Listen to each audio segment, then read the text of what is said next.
So we see Harry, Hermione, and the Weasleys all preparing for Bill and Fleur's wedding, which, as I mentioned, comes completely out of nowhere in the movie, much like Bill himself. I do like this part where George interrupts a romantic moment between Harry and Ginny. Following that, after we see the Weasleys and Hagrid magically put up a tent, Rufus Scrimgeour arrives to deliver Dumbledore's will to the trio.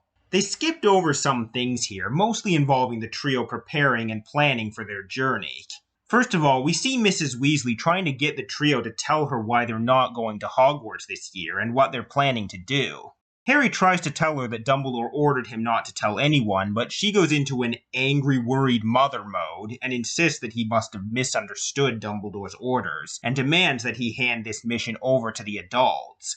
When Harry refuses again, she seems to accept it, but then puts him, Ron, and Hermione to work preparing for the wedding, and gives them all jobs that keep them away from each other. As Ginny says, she's probably trying to stop them from planning so as to delay their departure.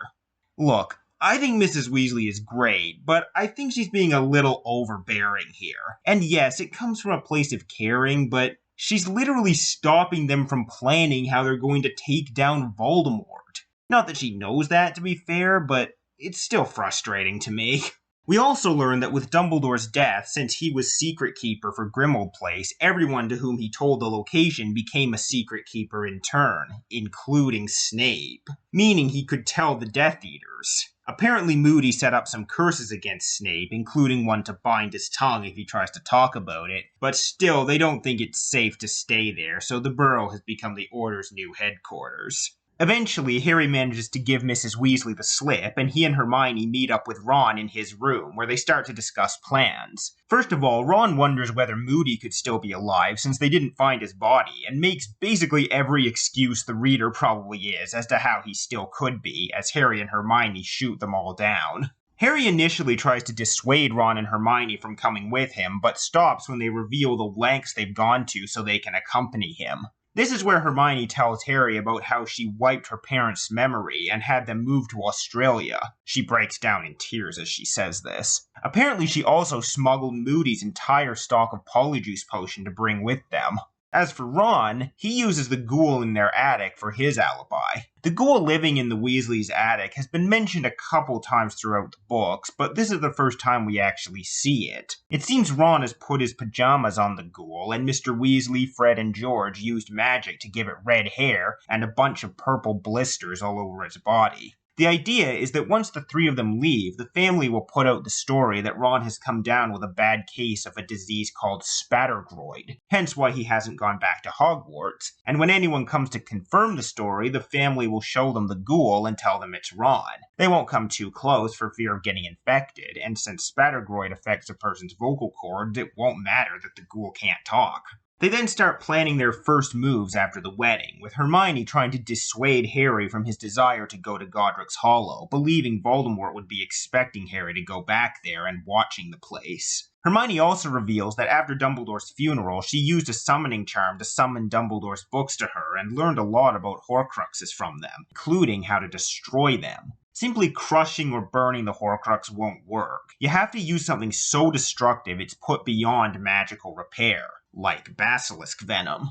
Unfortunately, their meeting is interrupted by a furious Mrs. Weasley who bursts in and puts them back to work. The following morning, Fleur's parents and sister arrive. They prove to be very good-natured and more than willing to help with the preparations. Fleur's father especially seems delighted about his daughter's marriage. Fleur's sister gets a little flirty with Harry, something Ginny is quick to dissuade. The night before Harry's birthday, which itself is the day before the wedding, Harry once again has a dream, seeing through Voldemort's eyes as he walks along a mountain road towards a small town looking for someone named Grigorovich. Ron wakes him up and Harry tells him about the dream and mentions that the name Grigorovich is familiar, but he can't pick out why. Ron reminds Harry that it's his birthday, and Harry excitedly celebrates by using magic for everything. Ron then presents him with his birthday present, which he tells him to open here, where his mother can't see. It turns out to be a book called 12 Fail-Safe Ways to Charm Witches. Oh boy. The two of them go downstairs, where Mrs. Weasley also gives him a present, a gold watch that belonged to her brother Fabian. It's a tradition that wizards be given a watch when they turn 17. Harry is overcome with emotion at this and hugs her. His other presents include a new sneakoscope from Hermione, an enchanted razor from Bill and Fleur, I need to get one of those, a box of chocolates from Fleur's parents, and a bunch of their own products from Fred and George. Ginny then calls Harry up to her room. She tells him she couldn't think of anything to get him for his birthday and then kisses him. Harry gets completely lost in the moment until Ron bursts into the room, clearly interrupting on purpose. Harry leaves with him, and Ron gets mad at Harry for kissing Ginny again now after he broke up with her a few months ago. While Ron was acting out of line and busting in on them, I do see where he's coming from here. After all, Harry broke up with Ginny because of how dangerous what he was about to get into was, and because he didn't want Voldemort to realize they were close. Ron's just worried that Harry might be getting Ginny's hopes up again now, when it's just as likely as before that they may not see each other again after 2 more days. So a small celebration is set up for Harry's birthday. Mrs. Weasley even made a big snitch-shaped cake. Hagrid, Lupin, and Tonks all come over to celebrate, as well as Charlie Weasley, who came home for the wedding. Harry notices that Lupin seems rather unhappy for some reason, while Tonks seems very happy. The reason for this, as we'll later learn, is that she's having a baby. I'll talk about this later. Hagrid gives Harry a moleskin pouch, which prevents anyone but the owner from taking things out of it. He then strikes up a conversation with Charlie about Norbert, or, as Charlie informs him, Norberta. Yeah, apparently Norbert's a girl. According to Charlie, females are much more vicious. Mr. Weasley's weasel-shaped Patronus, fitting, shows up to inform them that the Minister of Magic is coming with him, and sure enough, when he arrives home, he's accompanied by Rufus Scrimgeour, who asks to speak to Harry, Ron, and Hermione alone. This is where we catch up with the movie. Scrimgeour, of course, is there to give the trio the items that Dumbledore left them in his will. The Deluminator for Ron, a copy of the Tales of Beedle the Bard for Hermione, and for Harry, the first snitch he ever caught. Harry was also left the Sword of Godric Gryffindor, but Scrimgeour doesn't give him that. Unfortunately, the Sword of Gryffindor was not Dumbledore's to give away. As an important historical artifact, it belongs... to Harry. It belongs to Harry. It came to him when he most needed it in the Chamber of Secrets. The sword may present itself to any worthy Gryffindor, Miss Granger. That does not make it that wizard's property.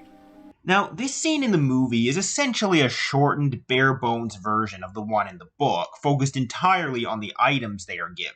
In the book, like all previous conversations between Harry and Scrimgeour, things get pretty heated towards the end. I understand why this wasn't done in the movie. Because this is Scrimgeour's last scene, and because he wasn't introduced in the previous movie, it was simply too late to establish any hostility between him and Harry, or really any character at all for him. The most we get is him warning Harry that he can't fight Voldemort alone, and being visibly disappointed when the snitch doesn't open. One thing the movie added here is this.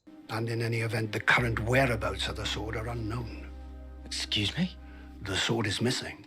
They don't learn the sword is missing until much later in the book, and frankly, the way they find out is way too convenient in my opinion. This way honestly works much better. In the book, before Scrimgeour can give them the contents of the will, Harry asks why it took this long to get the items to them.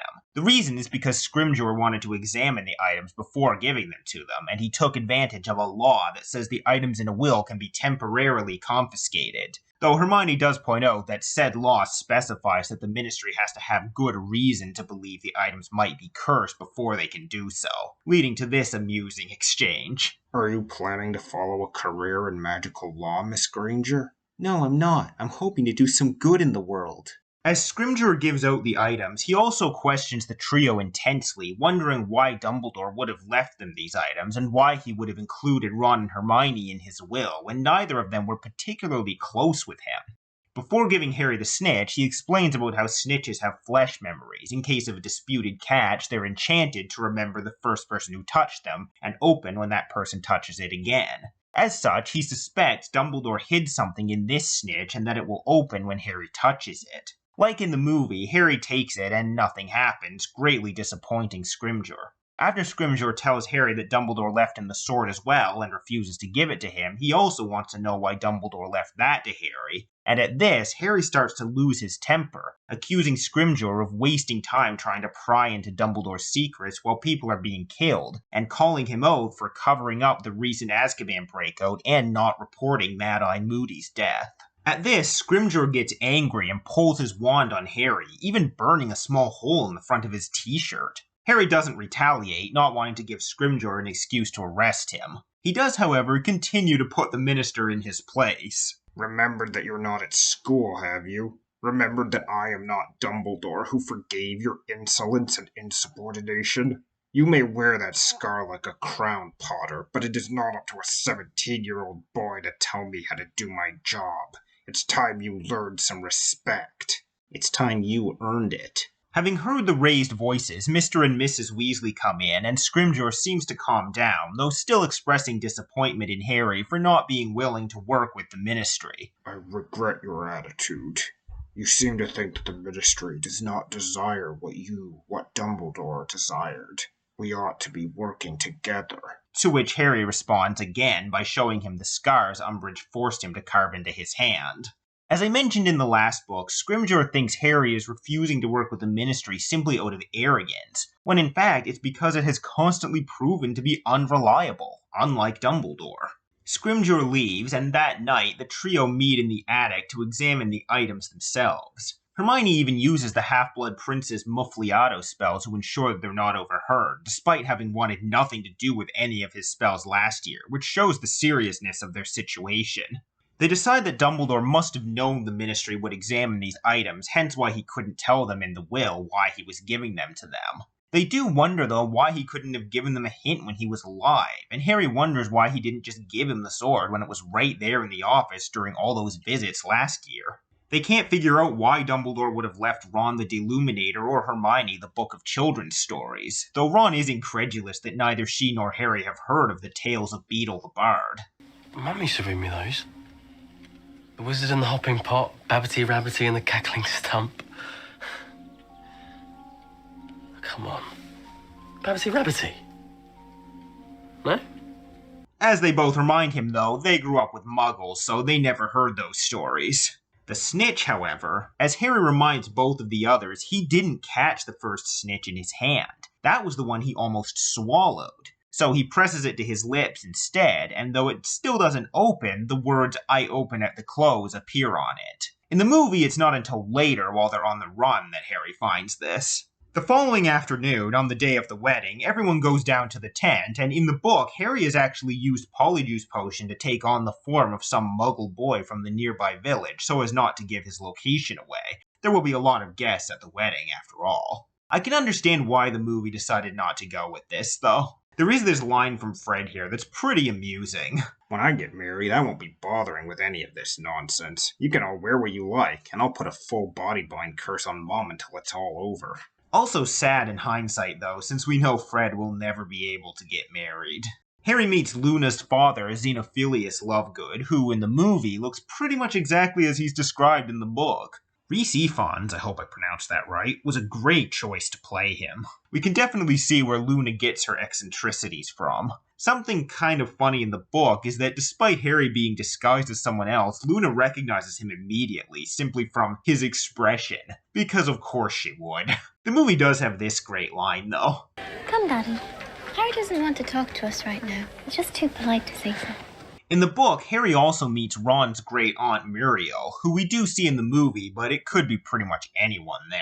She's 107 years old, witches and wizards live longer than muggles, and acts incredibly rude towards everyone. She loudly criticizes Ron's hair and Xenophilius Lovegood's clothing, makes a derisive reference to the fact that Bill's new wife is French, says that Hermione has bad posture and skinny ankles, and, the worst one of all, tells George his ears are lopsided. What a bitch! In the movie, we see Madame Maxime at the wedding, though she wasn't there in the book. It does make sense that Fleur would invite her, though. Someone who does show up in the book, however, is Victor Krum, who Fleur invited. He warmly greets Hermione, triggering Ron's petty jealousy. Apparently they did get the actor back and filmed stuff with him at the wedding, but it was ultimately deleted and wasn't even included with the other deleted scenes. As far as I'm aware, the footage isn't available anywhere.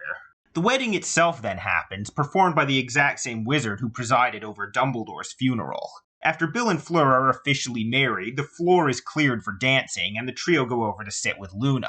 Luna shortly gets up to dance too, though, and then Krum comes over to join them, prompting Ron to ask Hermione to dance with him. Looks like he learned his lesson from the Yule Ball. Next time there's a ball, pluck up the courage and ask me before somebody else does. She agrees, leaving Harry and Krum alone, though Krum doesn't know who Harry really is, of course. Krum then starts talking angrily about Xenophilius Lovegood because of the symbol he's wearing around his neck, saying that if he was not a guest of Fleur's, he would duel him here and now. At Harry's questioning, Krum says that the symbol is the mark of Grindelwald. Apparently he carved it into the walls of Durmstrang when he was a student there. Krum talks about how he lost his grandfather to Grindelwald, so seeing someone wear Grindelwald's sign so casually understandably pisses him off.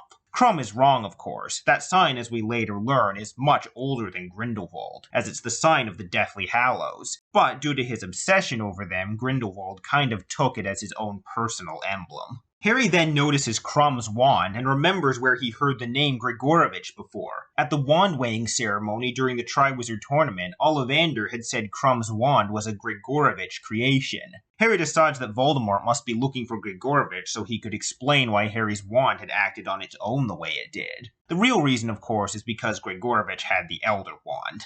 Krum then comments on Ginny's looks, prompting this response from Harry. Yeah, and she's seeing someone. Jealous type, big bloke, you wouldn't want to cross him. That's kind of funny. After leaving Krum, Harry spots Elphius Doge and goes to sit with him, telling him who he really is. Harry starts to talk with him about the obituary he wrote for Dumbledore, and asks about the things Rita Skeeter said, but Doge, very emotionally, tells him not to believe a word of what she said. Muriel then joins in on the conversation and makes a lot of insinuations about Dumbledore's childhood, like that his mother Kendra was an awful woman who was Muggle-Born but pretended not to be, and that his sister Ariana was a squib who was locked away in the basement to spare their family the shame. When Doge fervently denies this, Muriel points out that Ariana never attended Hogwarts, and in fact most people didn't even know she existed until her body was brought out for the funeral. She even suggests that Ariana might have killed Kendra for her freedom. She then starts talking about Bathilda Bagshot, the magical historian. In the movie, Harry doesn't recognize the name. Bathilda Bagshot? Oh my God, boy, she's only the most celebrated magical historian of the last century. Which does make him seem a bit slow in comparison to Book Harry, but to be fair, it's probably done more for our benefit since the name was never even mentioned in the movies until now. Apparently Bathilda Bagshot was very close with the Dumbledore family, and Muriel learned about the events of Ariana's funeral from her. Namely, that Aberforth broke Albus's nose halfway through the service, telling him it was his fault she died. Like in the movie, Muriel suggests that Bathilda must have been the one to spill the beans on Dumbledore to Rita Skeeter, as there was no one else who could have told her a lot of the things she wrote about, and reveals, much to Harry's shock, that not only does Bathilda live in Godric's Hollow, but so did the Dumbledores. Harry felt drained, empty. Never once in 6 years had Dumbledore told Harry that they had both lived and lost loved ones in Godric's Hollow. Why? Were Lily and James buried close to Dumbledore's mother and sister? Had Dumbledore visited their graves, perhaps walked past Lily and James's to do so? And he had never once told Harry, never bothered to say. And why it was so important Harry could not explain, even to himself, yet he felt it had been tantamount to a lie not to tell him that they had this place and these experiences in common. This is where Harry actually starts to doubt Dumbledore, especially since Doge can't offer any solid defense against the things Muriel is saying. We don't want to believe them, of course, but it's not so simple to just not believe something without evidence. Ultimately, as is usually the case, the truth turned out to be somewhere between the two. Muriel is right about Ariana being hidden away, and even about her killing her mother. She's wrong, though, about the reasons behind it. Ariana wasn't a squib, and Kendra didn't hide her away because she was controlling and abusive, but to keep her safe, as well as anyone she might accidentally hurt when her powers go out of control. And of course, Ariana didn't intentionally kill her mother, she lost control of her powers. The only thing Muriel gets 100% right here is Aberforth blaming Albus for Ariana's death. That is true, both in the sense that it happened, and that, yeah, it was Albus's fault. Following this conversation, Kingsley's lynx-shaped Patronus arrives, though in the movie it's just a silvery orb, and announces to everyone that the Ministry has fallen, Scrimgeour is dead, and the Death Eaters are coming. Naturally, panic erupts as the Death Eaters arrive and attack the guests. Harry finds Hermione and Ron, and they disapparate. In the movie, Hermione takes them to Shaftesbury Avenue. Though in the book, it's Tottenham Court Road. It makes zero difference, but I'm not sure why the change. Hermione tells the other two that she put an undetectable extension charm on her bag and put all of their things into it. They get changed, and in the book, Harry puts on the invisibility cloak. Then they go sit in a cafe to discuss their next steps. In next to no time, two Death Eaters, Antonin Dolohov and Thorfinn Rowell, enter the cafe dressed as Muggle workmen. One detail I like in the book is that it's described that as the Death Eaters draw their wands, Harry imitates them without thinking. His instincts are that good. Being invisible, he gets the jump on them and stuns Rowell instantly. Dolohov puts up more of a fight, but ultimately Hermione is able to body bind him. In the movie, Hermione tells the waitress to leave, whereas in the book, she was accidentally hit by a spell during the fight, and they ultimately modify her memory along with the Death Eaters. Since she didn't actually see the magic in the movie, I guess there was no need to do that. In both versions, Ron initially suggests killing the Death Eaters, though in the book it seems more like a half-hearted suggestion, and he's relieved when Harry proposes an alternative. Whereas in the movie, he genuinely seems to want to kill them. So what are we going to do with you, eh? Kill us if it was turned around, wouldn't you? If we kill them, they'll know we were here. Ron. Suppose you did Mad Eye. How would you feel then? They also clean up the cafe so the Death Eaters won't be suspicious when they wake up, and there is this pretty funny moment in the book. Ron struggled for a moment before managing to extract his wand from his pocket. "It's no wonder I can't get it out, Hermione. You packed my old jeans. They're tight." "Oh, I'm so sorry," hissed Hermione, and as she dragged the waitress out of sight of the windows, Harry heard her mutter a suggestion as to where Ron could stick his wand instead. It's never explained in the movie how Dolohov and Rowell tracked them down, except in a deleted scene, but the reason is because they used Voldemort's name. Knowing that only people who were serious about opposing him dared to use Voldemort's name, the now Death Eater-controlled Ministry put a jinx on the name so that anyone who says it can be instantly tracked, and all protective spells around them deactivate. The trio decide to go to Grimmauld Place, despite the fact that Snape can get in, as they can't think of any safer place. As they enter, they quickly encounter Moody's security measures as a ghostly figure shaped like Dumbledore emerges from the carpet to threaten them. In the book, their tongues also start to get tied up, but they overcome both simply by shouting that they're not Snape and didn't kill Dumbledore. Hermione uses a spell to reveal human presence and finds that they're alone in the house. Just before Harry's scar burns and Hermione again panics, telling him he needs to close the connection. Harry can feel that Voldemort is angry, and Ron panics, worried that he might be hurting his family. However, Mr. Weasley's Patronus then arrives, telling them that the family is safe. Harry, his scar still burning, runs to the bathroom, where he has a vision of Voldemort torturing Rowell for failing to catch Harry, or rather, forcing Draco to torture him. It's pretty clear that Draco was horrified and disgusted by what he's doing. Not that Voldemort cares. The next morning, Harry goes looking around the house and finds Sirius's bedroom. Sadly, it's not nearly as interesting in the movie as in the book. In the book, it's described as looking like Sirius went out of his way to annoy his parents. There are Gryffindor banners hung all around the wall, along with pictures of motorcycles and posters of Muggle girls in bikinis. Harry also finds one magical photo of the four Marauders standing happily together. Harry also notices that the house appears to have been searched, and one thing that's missing is part of a letter he finds in Sirius's room. The letter is from Lily, thanking Sirius for giving Harry a toy broom and talking about their time in hiding, since this was after Voldemort started looking for them. Interestingly, she says that Wormtail visited and seemed down, which suggests that he didn't feel good about betraying them. Something Harry finds strange is that Lily mentions that Dumbledore still has James's invisibility cloak, even though, as Dumbledore himself said, he could turn invisible without a cloak, so why would he need it? Of course, as we'll learn, it's because it's one of the Deathly Hallows which he had obsessed over so much in his youth. Speaking of Dumbledore, Lily also talks about Bathilda Bagshot, who she and James apparently saw from time to time, and had apparently been telling them crazy things about Dumbledore. Unfortunately, Harry doesn't see what these crazy things are, as the last portion of the letter is missing. Clearly, whoever went through the house took it, and Harry suspects that it was for the information about Dumbledore. As we learn in Snape's memories at the end, he was the one who took it, and the information on it was that Dumbledore was friends with Grindelwald. The part of the letter that interested Snape, though, was not that, but Lily's signature reading, "Lots of love, Lily."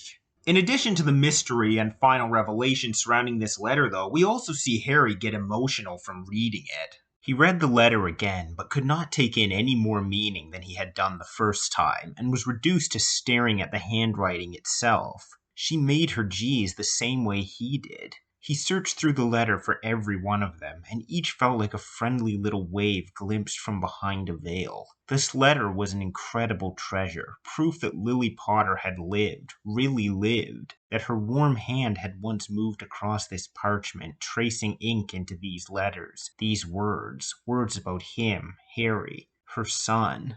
I do wish the movie had somehow worked this letter into it, as I think it's a very important emotional moment for Harry. And on top of that, though he doesn't know it yet, it's something he shares with Snape. From what I understand, this is another case where something was filmed, but the footage never saw the light of day. Hermione finds Harry, and he shows her the letter and discusses his doubts about Dumbledore with her. To his frustration, though, like Elphius Doge, she tells him to simply forget what people like Muriel and Rita Skeeter say, as if he can just choose to do that. On their way downstairs, Harry notices the name Regulus Arcturus Black on one of the doors and puts two and two together. R.A.B. is Sirius's brother. In the movie, it's Ron who finds the name instead. The trio search Regulus's room, and unlike Sirius, Regulus's room is decorated with Slytherin banners and news clippings about Voldemort. Apparently, Regulus was a fan even before joining the Death Eaters. They're unable to find the locket in the room, but as they go to search elsewhere, they remember that they found a locket none of them could open while they were cleaning the house and threw it away. Remembering that Kreacher stole several of the things they threw away, they go to search his cupboard, but find it empty. So Harry summons Kreacher to them. In the movie, since Kreacher was cut from the last one and Harry's ownership over him was never established, they simply find him skulking in a cupboard. Kreacher tells the trio that Mundungus Fletcher stole the locket, and in the movie, Harry simply sends him to track Mundungus down right then. In the book, however, Harry orders Kreacher to tell the full story of how Regulus got the locket, and it's worth noting that right now he's very much giving commands. Harry feels nothing but disgust towards Kreacher and simply wants answers. This will change after he hears the story. As Kreacher explains, Regulus came to him one day while in Voldemort's service, saying that Voldemort needed an elf for something, and he was volunteering Kreacher. It turned out Voldemort wanted to test the defenses around the cave where he had hidden the locket, so he decided to use a disposable being, i.e. a house elf. So Voldemort took Kreacher to the cave and made him drink the potion in the basin, causing Kreacher terrible pain, just like with Dumbledore. Voldemort then dropped the locket in, refilled the basin, and left Kreacher for dead on the island. Eventually, Regulus summoned him back, so Kreacher disapparated and rejoined him. This confuses Harry, as apparitions shouldn't have been possible in that cave, but as Ron points out, house elves can apparate in and out of Hogwarts, whereas wizards can't. So their magic must work differently. Voldemort wouldn't have foreseen this, of course. It would never occur to him that an inferior being like a house elf might have magic he didn't. Kreacher carries on, saying that Regulus was worried about him and ordered him to stay hidden in the house. Then, a little while later, he had Kreacher bring him to the cave Voldemort took him to. Unlike Voldemort, however, Regulus did not make Kreacher drink the potion, but drank it himself, and ordered Kreacher to switch the lockets when he was finished, and then to go home and destroy the original one. Kreacher did so and left, as the Inferi dragged Regulus under the water to join them. At this point, Hermione breaks down and hugs Kreacher as he reacts in disgust to being touched by a mudblood. At this, Harry, who had started to feel sorry for Kreacher, becomes angry with him again, and Kreacher starts to punish himself, but Harry stops him and makes him finish the story. Kreacher says that he tried to destroy the Horcrux, but nothing he did would work, and he knew that he would have to get inside it first, but was unable to open it. He also couldn't tell the rest of the grieving family what had happened to Regulus, as Regulus had ordered him not to tell anyone. In a way, Regulus was what Draco Malfoy was never quite brave enough to be. a former fan of Voldemort who, after joining, became disillusioned with him and his cause and worked to try and bring him down. Draco did become disillusioned, but never quite had the courage to do the latter. So after Kreacher finishes this story, Harry expresses his confusion at Kreacher's actions. Voldemort left him for dead, and Regulus tried to help bring Voldemort down, yet Kreacher was still willing to pass information to Voldemort through Narcissa and to sell Sirius out to him? As Hermione explains, though, what Voldemort did wasn't too far off from how elves are usually treated by wizards. Since this is the kind of treatment they're used to, they couldn't care less about wizarding wars. All they care about is how they're treated. Regulus, Narcissa, and Bellatrix all treated Kreacher kindly, so he happily did their bidding and spouted off their blood supremacist views, probably not even really knowing what any of it meant. Whereas Sirius treated Kreacher like crap after Kreacher had been alone for so many years, so Kreacher felt no real loyalty to him despite being forced to obey him. After this, and hearing Kreacher's story, Harry feels far more sympathetic towards him, and remembering Dumbledore's words from the end of Year 5, he changes his tone. He gently tells Kreacher to track down Mundungus and bring him here so they can find the locket and finish what Regulus started. Harry even gives Kreacher the fake locket as a gift, seeing as it once belonged to Regulus, and this causes Kreacher to break down in tears. After placing the fake locket in his cupboard, Kreacher leaves to go track down Mundungus. Sadly, as I mentioned, this whole story and growth is left out of the movie. Similar to Scrimgeour, Kreacher wasn't shown enough in the previous movies to really develop his character now or show the change of heart he has in the book. This is unfortunate because not only is this a big moment for Kreacher himself, but it's a big moment for Harry too. Before, he always wrote off Hermione's actions to help elves as overzealous, misguided idealism. But now he finally sees the truth in what she's been saying, even if she didn't always go about fixing it in the right way, and lets go of his disgust towards Kreacher to give him the kindness he's been lacking for so many years. Hermione even says kind of a hard truth here. Sirius was horrible to Kreacher, Harry, and it's no good looking like that. You know it's true. Kreacher had been alone for a long time when Sirius came to live here, and he was probably starving for a bit of affection. I've said all along that wizards would pay for how they treat house elves.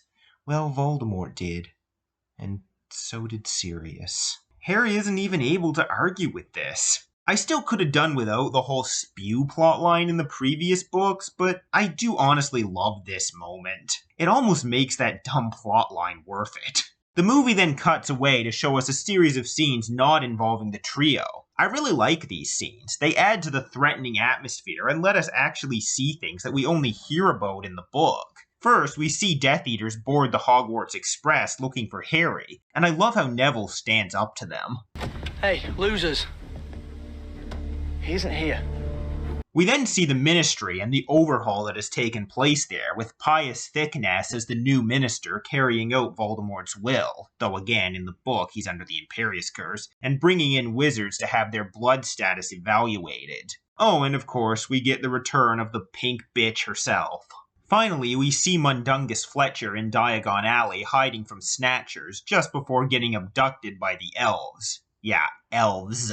I'll get to that later. In the book, a few days pass, and the trio notice Death Eaters standing outside the house watching. Obviously, the trio have been saying Voldemort's name while staying there, so the Death Eaters know they're there. However, they can't get through the Fidelius charm. The movie skips another good moment here, as Lupin arrives at the house and they talk. When he reveals who it is, Ron and Hermione are quick to lower their wands in relief, but Harry keeps his raised and demands proof that it really is him. Again, showing why Harry's the best at defense against the dark arts. They sit down, and the trio tell Lupin about their encounter with the Death Eaters at the Café. Lupin can't figure out how the Death Eaters tracked them there, but does rule out the possibility that Harry could still have the trace on him, which was something he had been worried about. Lupin then tells them about what happened to the others after the wedding. He says that thanks to Kingsley's warning, most of the guests were able to get away before the Death Eaters and Ministry people arrived. The Death Eaters fell for the ghoul trick, thankfully, but interrogated everyone present about Harry. No one but the Order knew Harry was even there, though, so they didn't get any answers. Lupin also tells them that according to Mr. Weasley, the Death Eaters tortured Scrimgeour before killing him, trying to get him to tell them Harry's location, but he refused to talk. Harry looked at Ron and Hermione. Their expressions reflected the mingled shock and gratitude he felt. He had never liked Scrimgeour much, but if what Lupin said was true, the man's final act had been to try to protect Harry. In all the time we've known Scrimgeour, he's never been particularly likable, yet he did always seem like a fighter, so it's not hard to believe that what Lupin is saying here is true. Whatever his flaws, he did truly care about saving the wizarding world, and may have even had more faith in Harry and Dumbledore than he let on. Harry told Scrimgeour back at the Burrow that he would have to earn Harry's respect. Well, in death, he finally did just that. The wedding wasn't the only place the Death Eaters attacked. They went to pretty much every Order-connected house, including Daedalus Diggle's, which they burned to the ground. He, thankfully, was with the Dursleys, and Tonks' parents, who were tortured but are fine now. Lupin then shows them a news headline saying that Harry is wanted for questioning over the death of Albus Dumbledore. Since the Death Eaters now control the Ministry, they control the Daily Prophet too, and this is the excuse they're using for why they're searching for Harry. Apparently, the official story of Scrimgeour's death is that he resigned, and now he's been replaced by the imperious Pius Thickness. Why didn't Voldemort declare himself Minister for Magic? He doesn't need to, Ron. Effectively, he is the Minister. But why should he sit behind a desk at the Ministry? His puppet, Thickness, is taking care of everyday business, leaving Voldemort free to extend his power beyond the Ministry. Naturally, many people have deduced what has happened. There has been such a dramatic change in Ministry policy in the last few days, and many are whispering that Voldemort must be behind it. However, that is the point. They whisper. They daren't confide in each other, not knowing whom to trust. They are scared to speak out in case their suspicions are true and their families are targeted. Yes, Voldemort is playing a very clever game. Declaring himself might have provoked open rebellion. Remaining masked has created confusion, uncertainty, and fear. And this dramatic change in Ministry policy involves warning the wizarding world against me instead of Voldemort? That's certainly part of it, and it is a master stroke. Now that Dumbledore is dead, you, the boy who lived, were sure to be the symbol and rallying point for any resistance to Voldemort. But by suggesting that you had a hand in the old hero's death, Voldemort not only set a price on your head, but sown fear and doubt among many who would have defended you.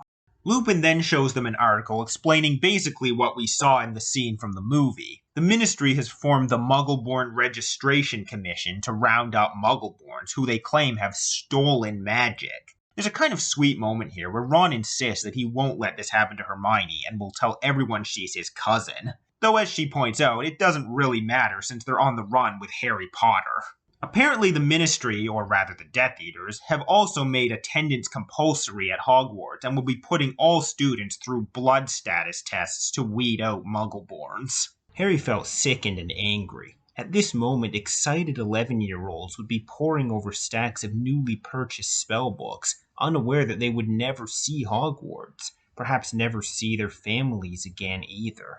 After Lupin explains all this, he then asks if it's true that Dumbledore assigned the trio a mission and asks if they can tell him what it is. When Harry says he can't, Lupin seems to accept it, but asks if he can come with them. This confuses the trio. After all, he'd be leaving his wife behind. Lupin then reveals that Tonks is going to have a baby, and the death flags become even more apparent.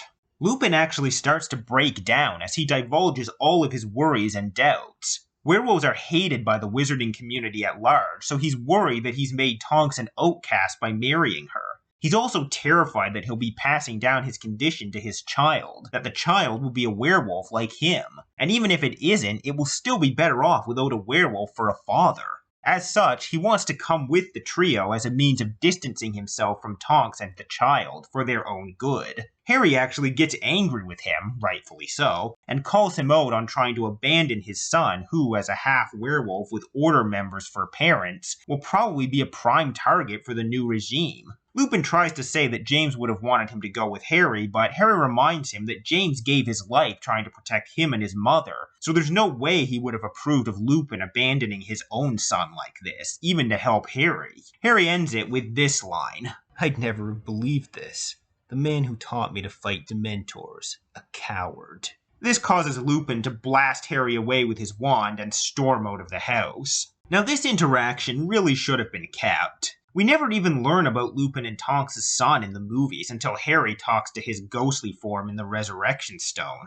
And Remus, your son. And like I said, Lupin's character, post-Azkaban, kind of got the shaft, like so many others, including Tonks. I really like seeing his insecurities over his werewolf status, and would have enjoyed seeing David Thewlis play this in the movie. Sadly, we didn't get that. Harry then notices an excerpt from Rita Skeeter's upcoming book about Dumbledore in the paper and reads it. Like Muriel said, it talks about Kendra moving the family to Godric's Hollow after her husband's arrest, and how little anyone ever saw of Ariana. Bathilda Bagshot only knew of Ariana's existence because she saw Kendra leading her around the garden one time. Apparently it was around age 7 that Ariana seemed to completely vanish and never left the house. The same age magic usually manifests, thus fueling the rumors that Ariana was a squib who Kendra hid because she was ashamed. Reading this naturally makes Harry feel even worse and makes him even more determined to go to Godric's Hollow. Before he can dwell on it much longer, however, Kreacher shows up with Mundungus. Now, in the movie, Dobby is with them as well. He wasn't in the book. I assume they felt that since they cut Dobby from the last 3 films, they should reintroduce the character earlier in this film to make up for it in some small way before his death. I suppose there's nothing wrong with including Dobby here, but I don't think it's nearly enough to make up for cutting him out of 3 whole films. I also find it kind of weird how he greets Ron. So good to see you again. Wicked trainers. How does he know Ron? They never met in the movies. In any case, Mundungus, assuming this is about him abandoning Moody, defends himself, saying he panicked and never claimed to be a hero. The way he says it in the movie comes across a bit too suspicious, though. I panicked that night, all right. Can I help it? Man, I fell off his broom. It almost seems to imply that he pushed him off. He didn't. Like I said, he just panicked and left. So they interrogate him about the stolen locket, and I have to say, I love the touch of Kreacher brandishing some pointy object at him threateningly. In the book, there's a really funny moment where Kreacher hits Mundungus in the head with a saucepan, and when Harry stops him, his response is, Perhaps just one more, Master Harry? For luck? Mundungus reveals that he was forced to give the locket to some ministry woman under threat of being arrested for trading without a license. Who was she? The witch, do you know? No,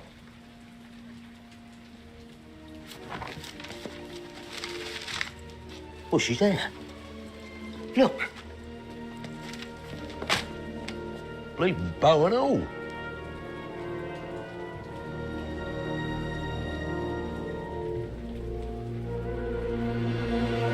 I suppose I should say that the actor playing Mundungus, Andy Linden, while he doesn't have much screen time, honestly fits the role perfectly. He's got the look, the voice, and portrays his untrustworthy nature really well. So the movie cuts right to the trio infiltrating the ministry. In the book, a couple other rather important things happen first. We jump forward about a month, during which the trio have been keeping an eye on the entrance to the ministry, but see no sign of Umbridge. Like Ron says, Dad always told us most ministry people use the flu network to get to work. That's why we haven't seen Umbridge. She'd never walk. She'd think she's too important. They do, however, learn that her office is on the first floor from listening in on conversations. Meanwhile, the Death Eaters continue to watch the house. The trio have been having to apparate directly onto the front step because of this, and Kreacher has become much nicer and more pleasant. Even his cooking is really good now.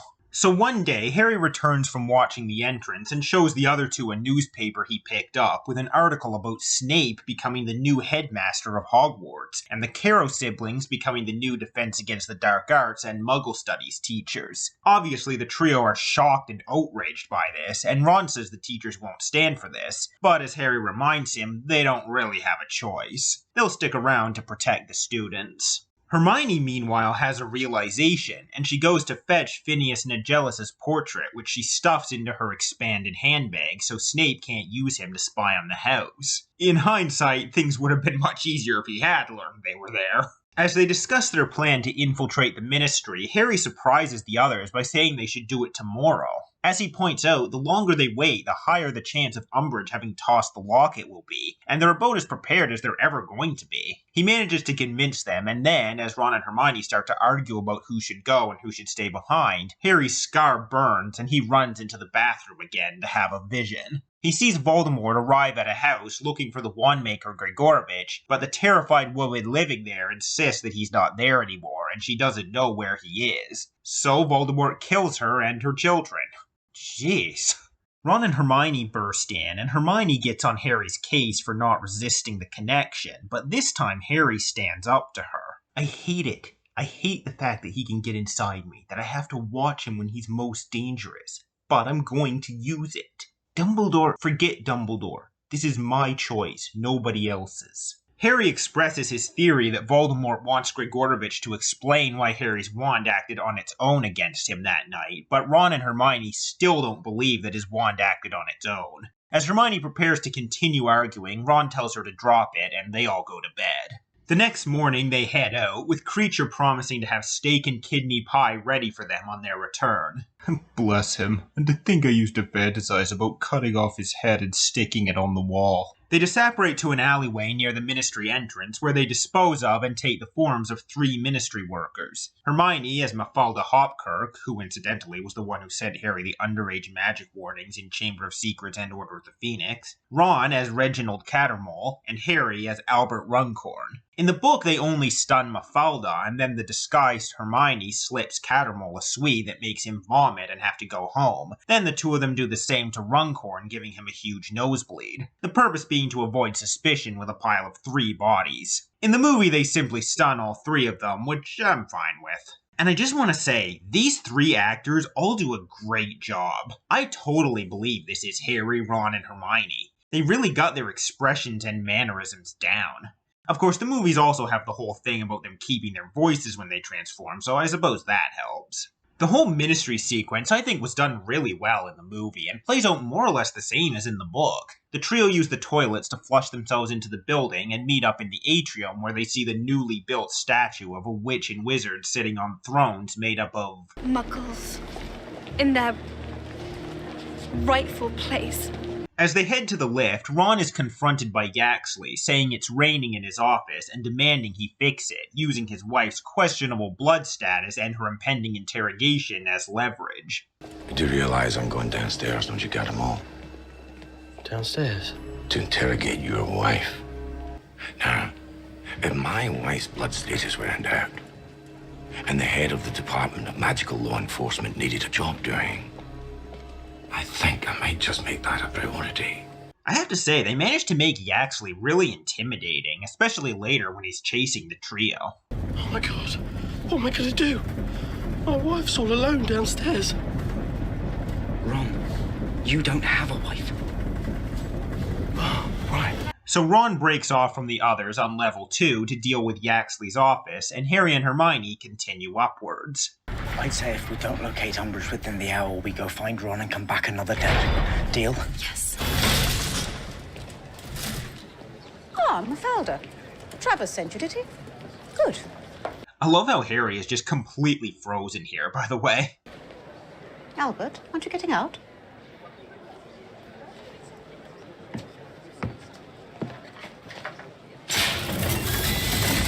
In the book, they find Umbridge speaking with the minister, Pius Thickness, who talks to Harry briefly after Umbridge goes downstairs with Hermione. Harry uses the excuse that he's up here to see Arthur Weasley, to which Thickness replies with blood supremacist rhetoric about how blood traitors are as bad as mudbloods. It's kind of interesting. He's saying this stuff pretty fervently, yet we know he's under the Imperius curse. It makes me wonder what he's like normally, because we never get to see it. In both versions, Harry decides to search Umbridge's office for the locket, just in case, and on the way there sees a bunch of people printing anti-Muggle-Born pamphlets, who he distracts using Fred and George's decoy detonators. One thing the movie doesn't address here. See this eye on Umbridge's door? That's Moody's magical eye. Apparently the Ministry found his body, and Umbridge took his eye to spy on people. In the book, Harry, enraged at the use the eye is being put to, pulls it out and puts it in his pocket.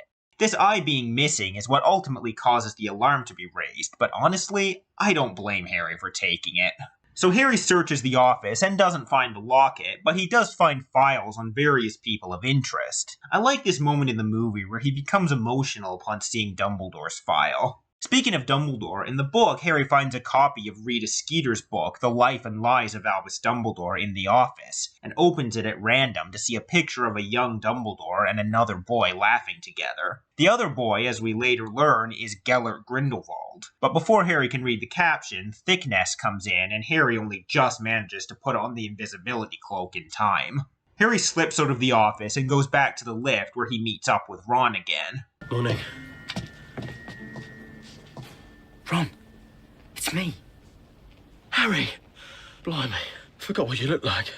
There's a moment here they skipped in the movie where Mr. Weasley comes into the lift and talks to Ron a bit, not knowing it's his son. As Ron gets off on the next floor, Percy comes in and, seeing his father is on the lift with him, quickly gets off at the next floor. Mr. Weasley then confronts Harry, or rather Runcorn, over having given information on Dirk Cresswell, a Muggle-Born Ministry member who faked his family tree to avoid persecution. Harry takes the opportunity to warn Mr. Weasley that his family is being tracked, as he learned in Umbridge's office. Though keeping up appearances, he says it in such a way that it sounds like a threat. Harry goes down to the courtroom where Umbridge is interrogating Muggle-Borns. I like that Ron is with him in the movie, especially since it's the wife of the guy he's impersonating who is currently being questioned. So they find Umbridge and Yaxley interrogating Mary Cattermole in a room filled with Dementors, which are kept at bay by Umbridge's cat-shaped Patronus in such a way that the victim in the chair can feel them, but not the prosecutors. Now, the locket Horcrux generally imparts a negative influence on whoever wears it, as it does on the trio later, making it impossible for them to summon enough happiness to conjure a Patronus. It doesn't hinder Umbridge, though, because her soul is already pitch black, so negative feelings and upholding twisted laws that ruin people's lives actually make her happier. Now, in addition to being alone, Harry is also wearing the invisibility cloak in the book, so he goes up behind Hermione and lets her know he's there. As Umbridge interrogates Mary, the two of them notice the locket around her neck, and when Hermione comments on it, Umbridge straight up lies, saying it's an old family heirloom, and that the S stands for Selwyn, an old pureblood family she claims to be related to. In other words, she's using it to boost her image, even though she just got it off a petty criminal. This is when Harry finally has enough and knocks her out with a spell. I love the way the movie does this, with the Polyjuice potion starting to wear off and Harry repeating Umbridge's own words from 2 years ago back to her. You're lying, Dolores. And one mustn't tell lies. Now, the escape from the Ministry has some differences in each version. In the movie, since Ron is there, he gets to be the one to knock out Yaxley. In the book, it was Harry as well. And after taking the locket, the trio run along with Mary. With Umbridge knocked out, her Patronus has vanished, meaning the Dementors are now free to attack them, and Harry drives them away when they reach the lift. In the book, the Dementors immediately attack Mary once Umbridge is knocked out, so Harry has to drive them off right away.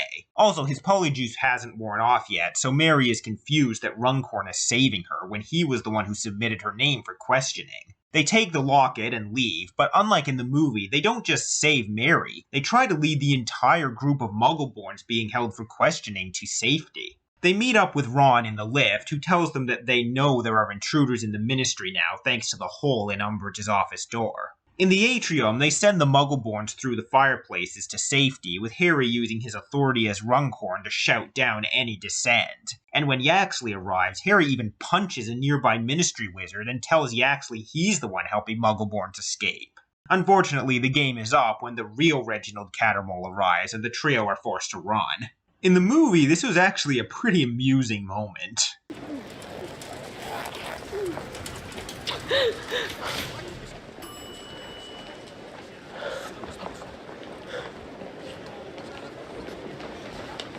Mary? Who's that? Long story.